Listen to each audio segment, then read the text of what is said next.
Damai sejahtera Allah yang melampaui segala akal, itulah yang memelihara hati dan pikiranmu di dalam nama Yesus Kristus Tuhan kita. Amin. Shalom, selamat merayakan hari kenaikan Tuhan Yesus Kristus. Saudara-saudariku, jemaat yang saya kasihi dan saya rindukan, sukacita pasti selalu hadir dalam kehidupan kita, sekalipun kita mengalami berbagai-bagai kesulitan saat ini. Karena kita percaya Tuhan selalu menawarkannya kepada kita. Hari ini kita disapa oleh firman Tuhan tentang tugas pemberitaan Injil yang tertulis dalam Markus pasal 16 ayat 15 sampai ayat 20. Marilah saudara-saudari, kita terima firman Tuhan yang menjadi sumber sukacita kita. Saya akan membacakan untuk kita demikian. Lalu ia berkata kepada mereka, "Pergilah ke seluruh dunia, beritakanlah Injil kepada segala makhluk. Siapa yang percaya dan dibaptis akan diselamatkan, tetapi siapa yang tidak percaya akan dihukum. Tanda-tanda ini akan menyertai orang-orang yang percaya. Mereka akan mengusir setan-setan demi namaku. Mereka akan berbicara dalam bahasa-bahasa yang baru bagi mereka. Mereka akan memegang ular, dan sekalipun mereka minum racun maut, mereka tidak akan mendapat celaka. Mereka akan meletakkan tangannya atas orang sakit, dan orang itu akan sembuh." Sesudah Tuhan Yesus berbicara demikian kepada mereka, terangkatlah ia ke surga, lalu duduk di sebelah kanan Allah. Mereka pun pergi memberitakan Injil ke seluruh penjuru, dan Tuhan turut bekerja dan meneguhkan firman itu dengan tanda-tanda yang menyertainya. Demikian firman Tuhan. Saudara-saudari, jemaat yang dikasihi Tuhan Allah, memberitakan Injil kepada segala makhluk sebagaimana diperintahkan oleh Tuhan Yesus saat sebelum kenaikannya ke surga, merupakan tugas dan tanggung jawab semua orang percaya. Apapun profesi kita, kapan saja dan dimanapun kita berada.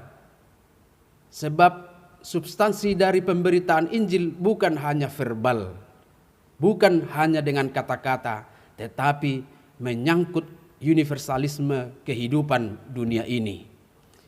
Injil sebagai kabar baik adalah kabar yang dapat mengubah kehidupan manusia, baik jasmani dan rohani, ke arah yang lebih baik.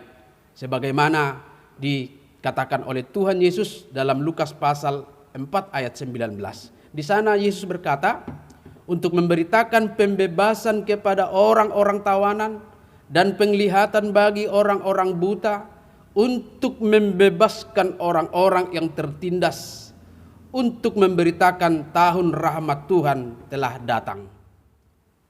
Dan Injil juga adalah kabar yang mengubah dunia, mengubah kosmos, serta segala makhluk, sehingga menjadi lebih baik.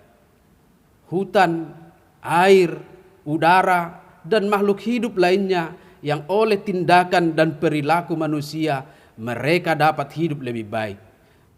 Sehingga mereka juga dapat memuji Tuhan sebagaimana dipersonifikasikan pemazmur dalam Mazmur 148 ayat 7 sampai ayat 10. Di sana ditulis, "Pujilah Tuhan di bumi, hai ular-ular naga dan segenap samudra raya. Hai api dan hujan es, salju dan kabut, angin badai yang melakukan firman-Nya.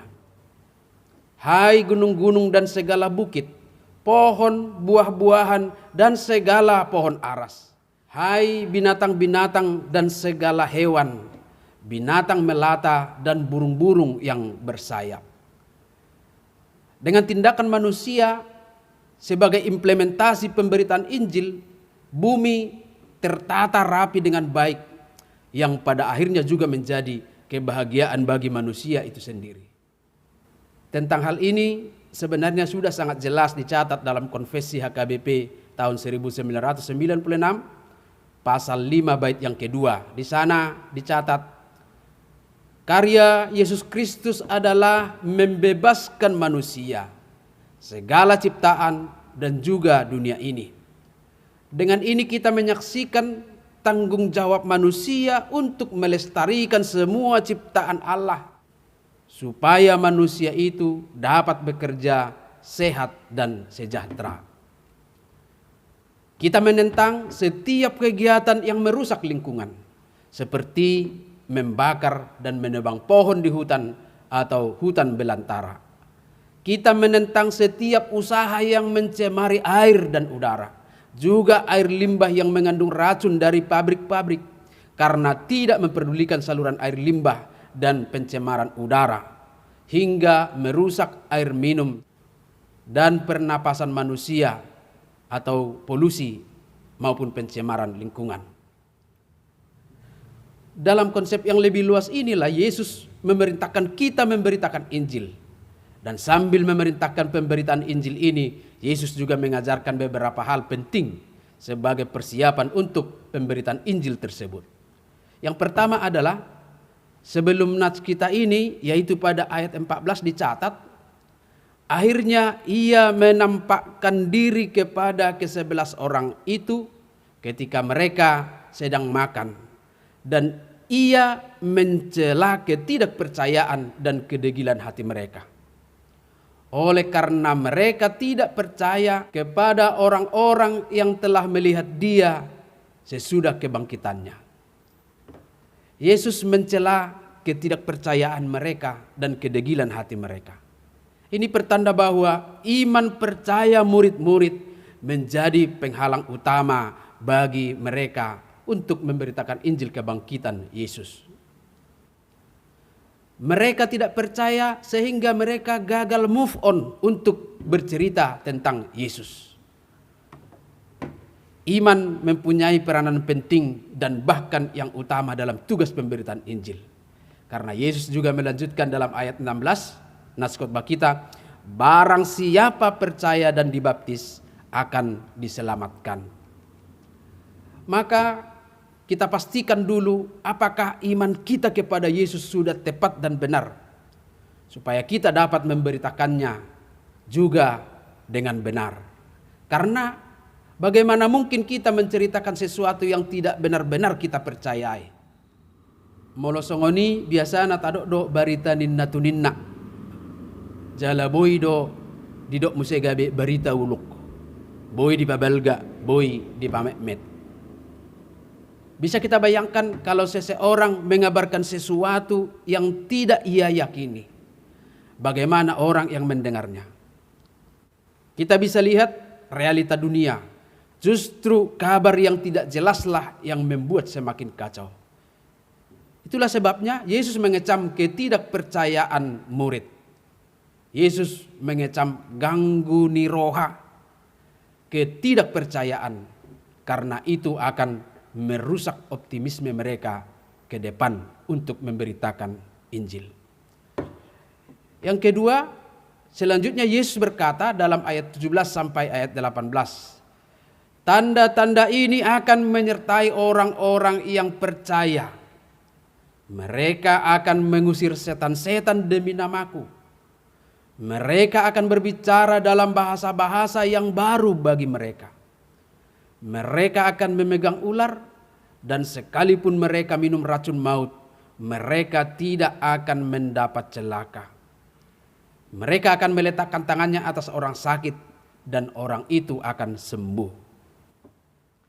Tanda-tanda ini akan menyertai orang-orang yang percaya.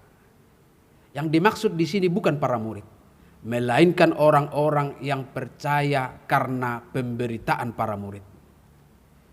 Dan fokus kita bukan kepada tanda-tanda yang disebutkan dalam ayat 17 dan ayat 18. Melainkan kepada kuasa yang memampukan mereka menghadapinya dan melakukannya. Yaitu kuasa Tuhan Allah.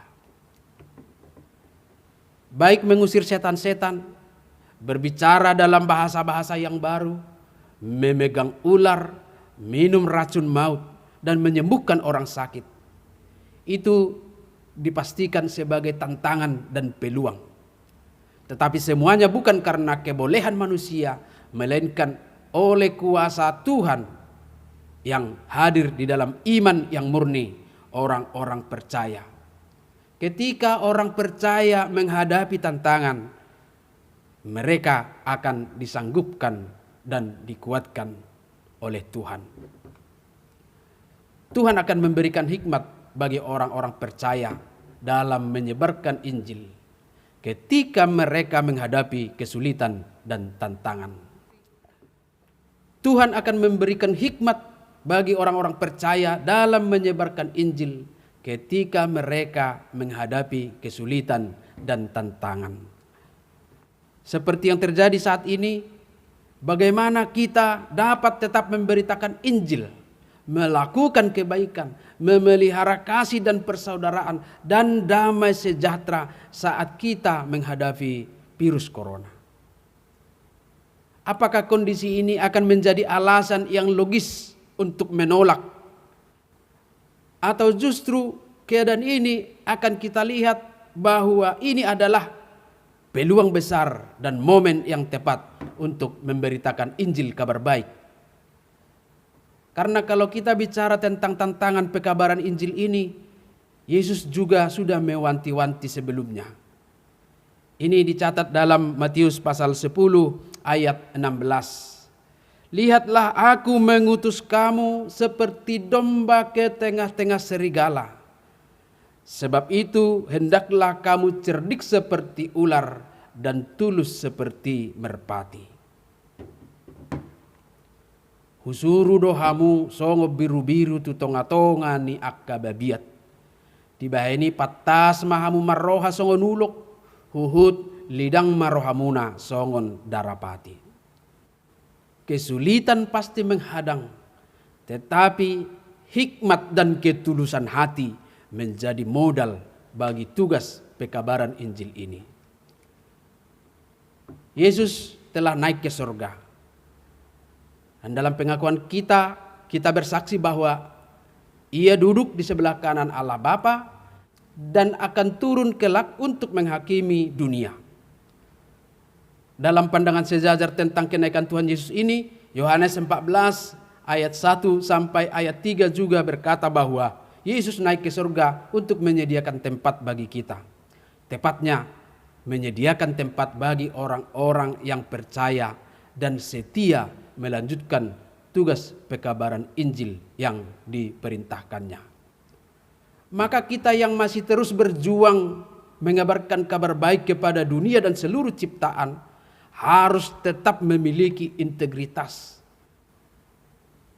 ketaatan dan kesetiaan serta ketulusan hati. Sebagaimana Yesus yang setia dan taat kepada Bapa hingga saatnya Yesus ditinggikan. Satu hal yang perlu kita ingat adalah bahwa Tuhan turut bekerja dan meneguhkan firman itu dengan tanda-tanda yang menyertainya. Pekerjaan pemberitaan Injil ini harus juga kita pahami bahwa ini bukan milik kita. Ini adalah milik Tuhan.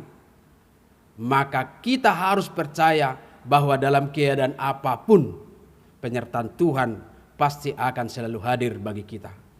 Sebagaimana Yesus berjanji dalam Matius pasal 28 ayat 20 bagian B, di sana ditulis, "Dan ketahuilah, aku akan menyertai kamu senantiasa sampai pada akhir zaman."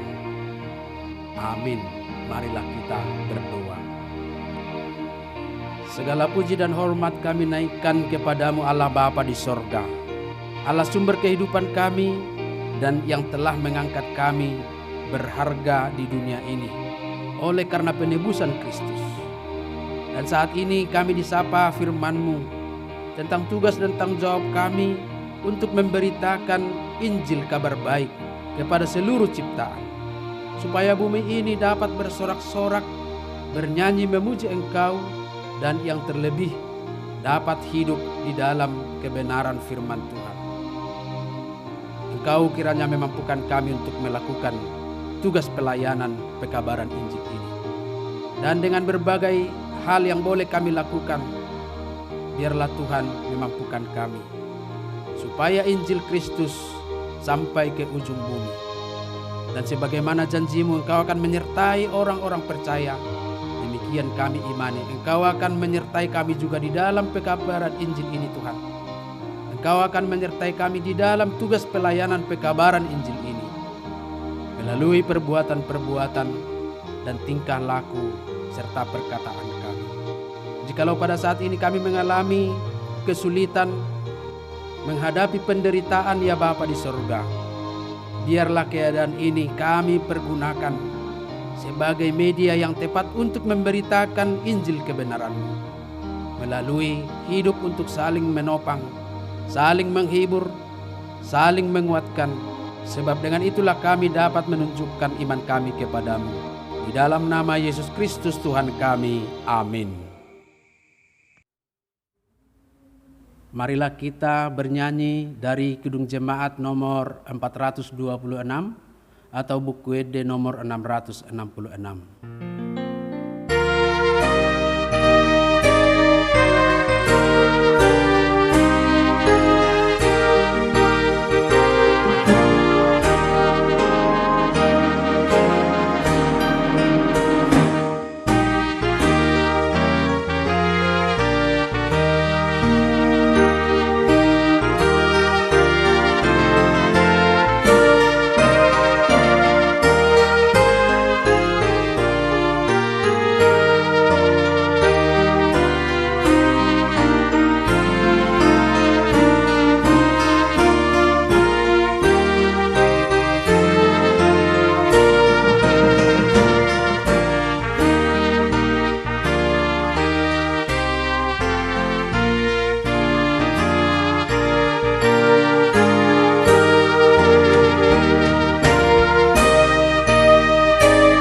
Marilah kita berdoa untuk menyerahkan persembahan kita kepada Tuhan.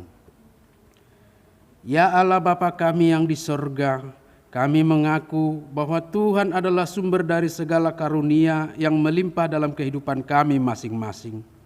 Sebagian daripada karunia itu kami serahkan kembali sebagai persembahan kepada Tuhan.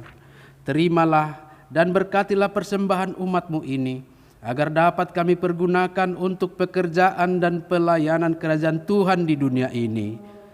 Bukalah hati kami untuk mengenal betapa banyak berkat dan karunia yang kami peroleh dari Tuhan, supaya kami senantiasa bersyukur kepadamu. Di dalam nama Yesus Kristus Tuhan kami, amin.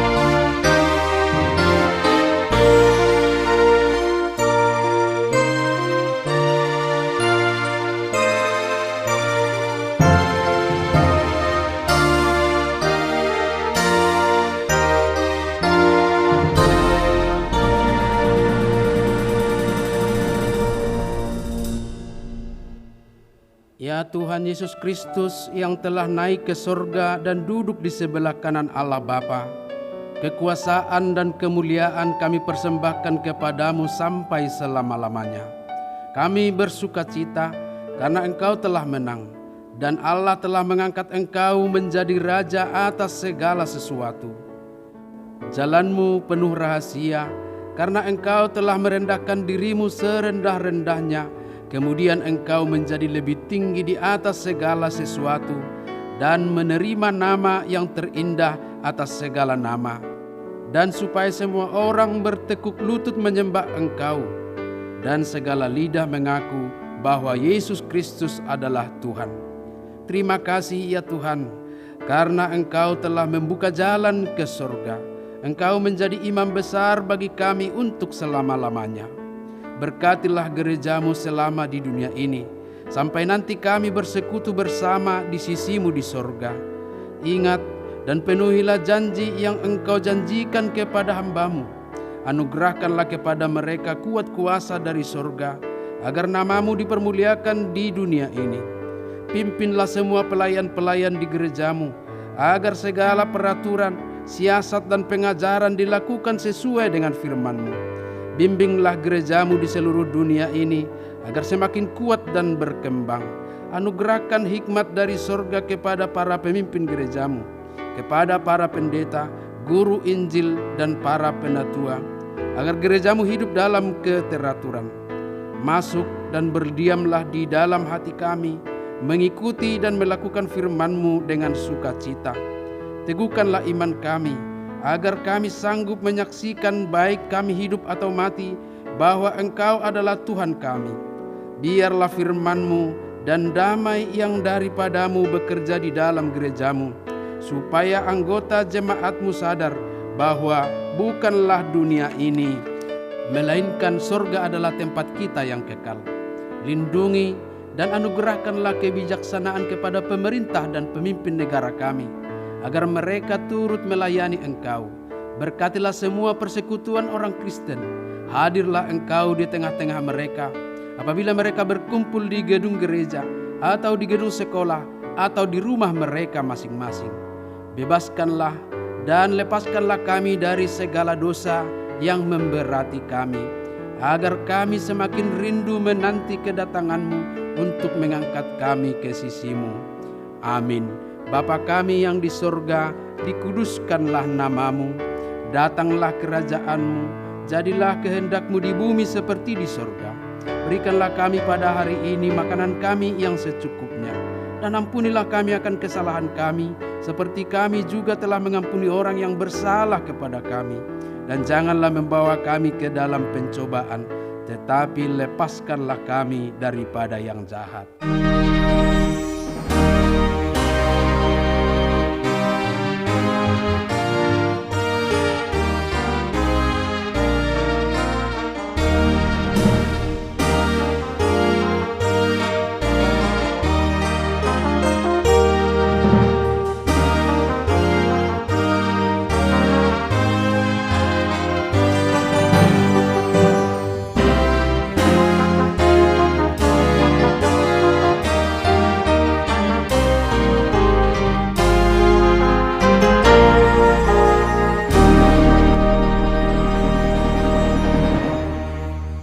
Tuhan memberkati engkau dan melindungi engkau.